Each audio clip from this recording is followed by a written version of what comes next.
افغانې پیغلې قمرګل هغه طالبان ووژل چې مور او پلار یې ورته وویشتل. افغانې پیغلې قمرګل هغه طالبان وژلي چې مور او پلار یې ورته وژلي دي.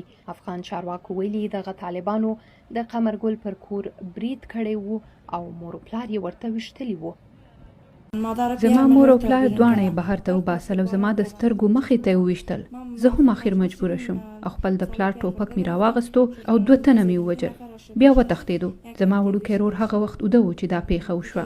د ځایي پولیسو مشر AFP خبري ادارې ته ویلي د قمرګل پلار چې د کلي مشر او د حکومت ملاتړ کوونکی و، طالبان راغلي، هغه او ښځه یې د کوره بهر راښکلي او بیا یې وژلي دي. پولیس مشر حبیب الرحمن ملکزاده ویلي قمرګل چې په دغه وخت کې په کور کې دننه وه، کلاشینکوف یې راخیستی. اول یې هغه 2 طالبان ویشتي، چا چې یې مور او پلار ویشتي او بیا یې په نورو ډزې کړي. 2 تنه یې نور ژوبل کړي هم دي. ویل شوي طالبانو خپل مړي پرېښودلي دي او تښتېدلي وو. د خبر تر مخه طالبان اول تښتېدلي او بیا راغلي. د ګل په کور یې په 2یم ځل ډزې کړي، خو بیا د کلي خلکو او حکومت پلوه ملیشې دوی بیرته شړلي دي.